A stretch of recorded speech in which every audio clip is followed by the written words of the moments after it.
Administration, who will tell you about these announcements of practical help for families with autism. Great. Thank you, Dr. Bhattacharya. Mr. President, this is the start of a historic shift in medical culture.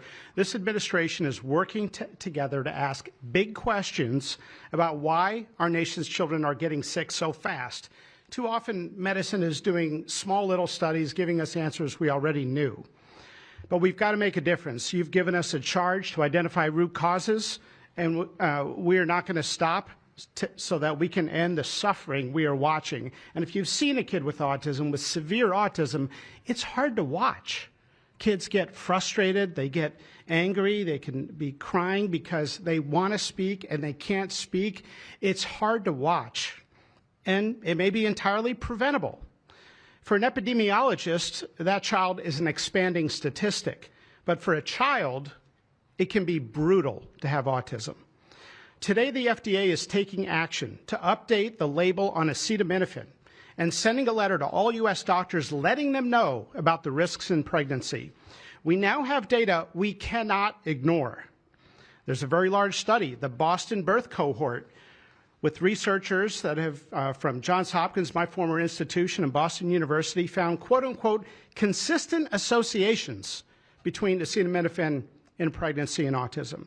And the Nurses' Health Study, with researchers from Yale, Columbia, and Harvard looking at 9,000 kids, found that acetaminophen use in pregnancy was associated with neurodevelopmental disorders. And 4 weeks ago, a Mount Sinai Harvard study reviewed all the existing literature and found the overwhelming body of evidence points to an association.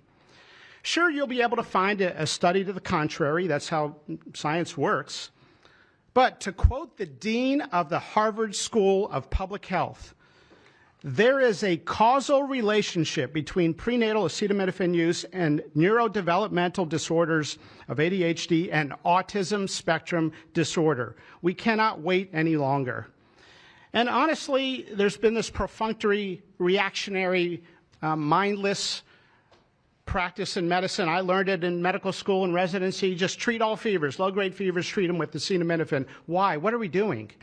A study out of Hopkins actually showed that treating a fever can prolong the duration of illness in a young kid.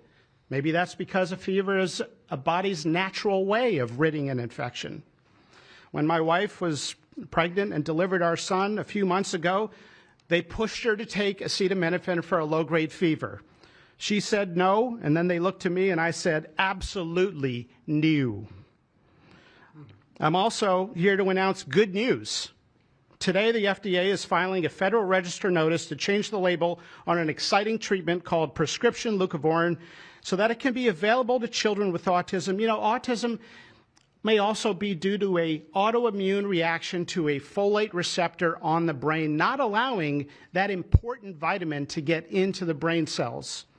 It's a fairly established, mature pathway. Again, we have a duty to let doctors and the public know we are going to change the label to make it available. Hundreds of thousands of kids, in my opinion, will benefit. One study found that with kids with autism and chronic folate deficiency, 2/3 of kids with autism symptoms had improvement, and some marked improvement. Mr. President, you told us to do what's medically right, to go bold, and not worry about the corporations and the lobbyists. So that's what we're here doing today. Thank you, Mr. President. Good. Thank you.